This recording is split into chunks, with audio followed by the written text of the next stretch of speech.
Good evening, everyone. Thanks for joining myself, Steve Walls, alongside Darren Smith, live from G.EH.A field inside of Arrowhead Stadium. The Philadelphia Eagles come into Arrowhead and defeat the Kansas City Chiefs 21-17. Darren, it leaves you scratching your head, doesn't it? Man, I feel like taking that. I'm pissed off because the Chiefs lost. So I don't even know where to start, where to begin, Steve, because they had every opportunity throughout the game to blow the game wide open. And offensively, they just can't seem to get their act together. Now, I can tell you where to start. And the Chiefs fans will tell you as well. It's with the offense. It's with 15. And also Andy Reid. Darren, we talked a lot about we're going to start. And Matt Nagy. We're going to start with I would say the main culprit. You know who that is? Marquez Valdez-Scantling. Well. No. We're not going to sugarcoat anything. We're going to start with him. Well, it's easy to say him because of the last play of the game. No, it started all game. Earlier. Started all game. We started all season, really. I mean, he's getting paid $11 million. Now, that is fair. And he didn't have a catch all throughout the first half. Well, he didn't have a catch the entire game. Well, yeah, but not even a target. He didn't have a target the whole first half. But again, when I'm not sticking up for his performance tonight, but what I'm saying is, two has a death and a tango, because if Patrick's not targeting him or not throwing the football, that there's nothing he can do, because as a wide receiver, you're dependent upon the quarterback throwing you the football. Like I asked Patrick in the presser, it seemed like the only two receivers that you were looking for was Justin Watson and Travis Kelce, because combined they had 20 targets between those two receivers. But you know just as well as I do that if a quarterback trusts a wide receiver, no matter come hell or high water, he's going to go to him. When it comes to Travis Kelce, I understand that. Now, Watson made some plays, but again, some of the fault falls on Mahomes. I mean, we look at the interception in the second quarter.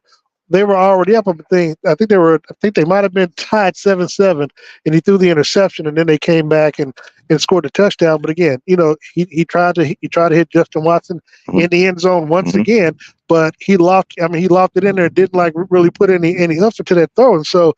A lazy pass, you get what happens, and that's the interception. Now, I asked a few questions to Mahomes and also to Andy Reid about the running game. Right. I mean, Isaiah Pacheco, 19 attempts for 89 yards. Seemed to be clicking, in the first half, and they went away from it in the second half. What did you see from that? Confusion. Yeah. Because, look, man, and people have, from red coders to former players. Now, we're doing this live. I'm talking about from the time the game ended to now, between red coders, former Chief players, some other current Chief players saying, hey, man, you need to talk about this. And that's the play calling. And the play calling, whether it's Andy Reid, whether it's Matt Nagy, it's questionable. I mean, I'm not going to divulge conversations that I had in the locker room, but let's just say the defense is not happy about how the offense performed tonight. Yeah, and you talk about the defense, man. They balled out, lights out. I mean, they held this Eagles offense to 7 points, and in the first half, going into the third quarter. So, I mean, what are you saying from the defense? The reason why they're playing so well? I mean, it starts from Coach Spags, but again, as I said before, those young players that came in and started as rookies last year, including Justin Reid, coming in as a free agent. They bought into Steve Spagnuolo's defense. Now, as rookies, they didn't have any other choice. I mean, so for them to get on the field, you had to learn this playbook. And because they performed at such a high level to help this team win a Super Bowl, one of the things that they talked about all week was Spags talking about how they gave up 30, 35 points in that game.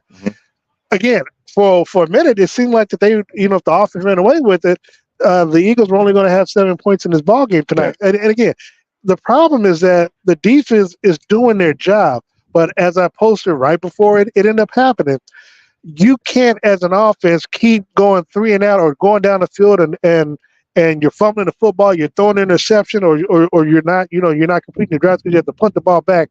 The defense can only do so much before it bends and then it breaks, and that's what ended up happening when they scored that touch. When Jalen scored the touchdown on the ground to bring it to 3, and then when the Chiefs continued to not be able to score, the defense can only do so much. And then we saw, of course, Jalen Hurts with the touchdown pass towards the end of the ballgame. One of the top wide receivers in the NFL, A.J. Brown. 4 targets, 1 reception for 8 yards. Yeah. Devontae Smith, 8 targets, 6 reception for 99 yards. both regarded by L'Jarius Sneed and also Trent McDuffie. What did you see from them?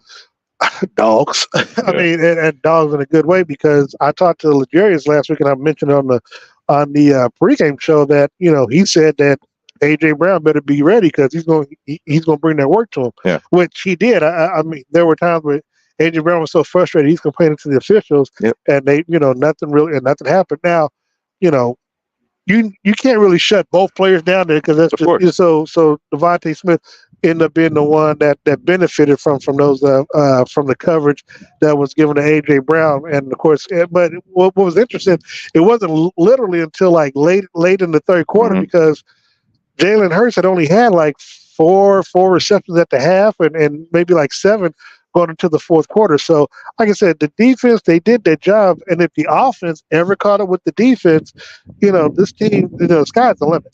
Now, we talked about the quarterbacks, Jalen Hurts, Patrick Mahomes. Well, we talked about it. We haven't really gotten in on Patrick just yet. Yeah, so Mahomes, 177 yards, 2 touchdowns. Jalen Hurts, 150 yards, no touchdowns. No passing touchdowns.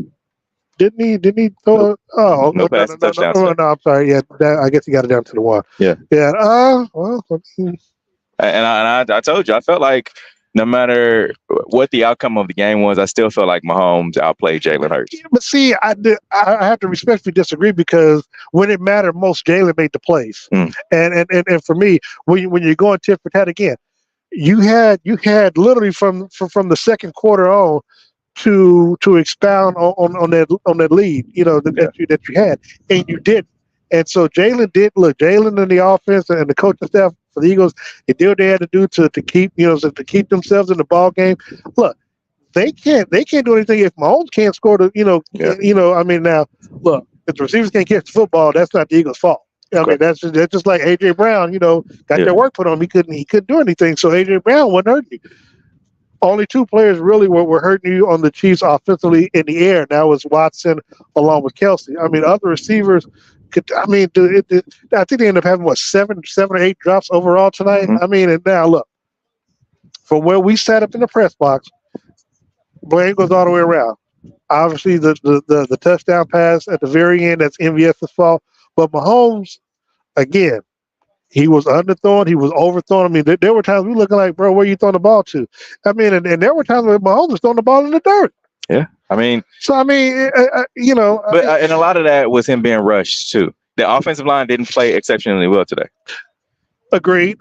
But there were again times where we're sitting next to each other in the press, but we're looking like run, where lanes were open, and Mahomes shockingly wasn't trying to run the football. Like in my, I think in Germany, he's taking off, and it's like you're taking off, and you're not even letting the play develop. Yeah. This time around, the defensive line is coming in, and you're standing in the pocket about to get sacked. Like, bro, the lane is wide open. Yep. You can take off for a first down and extend the play. So, like I said, this stuff going all the way around. And I don't know what the root of the issue or the problem is, because, week in and week out, we're having the same conversation. We're asking the same questions in the press, and we're getting pretty much the same responses.